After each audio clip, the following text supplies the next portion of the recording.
HOA Karen didn't stop after her humiliating failure at my ranch entrance. A few days later, she went on what can only be described as a mission of destruction. Early one morning, she bulldozed my tool shed, convinced that it was some sort of safety hazard threatening the neighborhood. She revved the engine of a rented excavator, imagining herself as a hero protecting the community from imaginary crimes. What she didn't know was that the shed wasn't just a shed. It housed the entire neighborhood's internet hub. Every connection, every Wi-Fi router, every tangled network cable went through that little building. As the front end of the shed crumbled under her enthusiastic assault, I arrived just in time to see the chaos unfold. Karen stood triumphantly on a mound of dirt, wiping sweat from her brow, completely unaware that she had essentially cut off the neighborhood from the modern world. Phones rang unanswered, laptops blinked, no internet, and neighbors wandered into the streets, screaming in confusion. Meanwhile, Karen waved her HOA handbook at anyone who approached, clearly expecting applause for her heroic efforts. I calmly walked up, hands in my pockets, and said, "Karen, that shed is critical infrastructure. You've just disabled every connection in the neighborhood." Her face went pale for the first time, though she tried to hide it behind a scowl. I didn't know," she stammered, though the words sounded hollow even to her.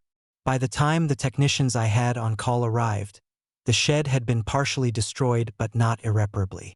Within an hour, internet service was restored, but not before I installed a few extra security measures around the shed.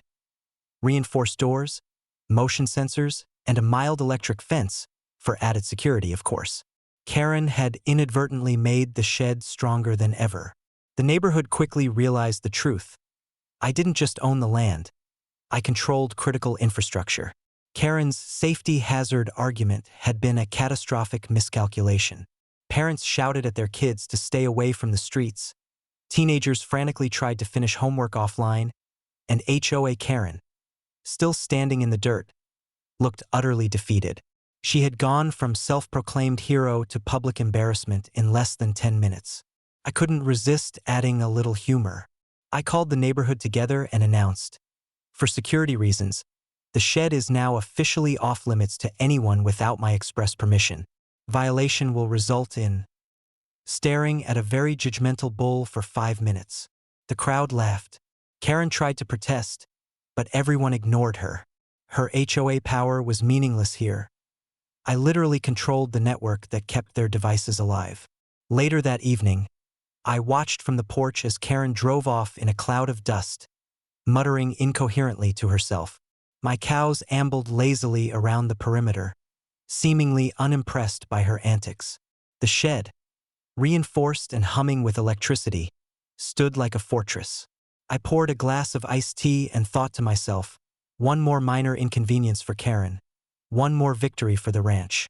From that day forward, Karen never touched the tool shed again, and whenever she looked in its direction, I could almost see the fear in her eyes.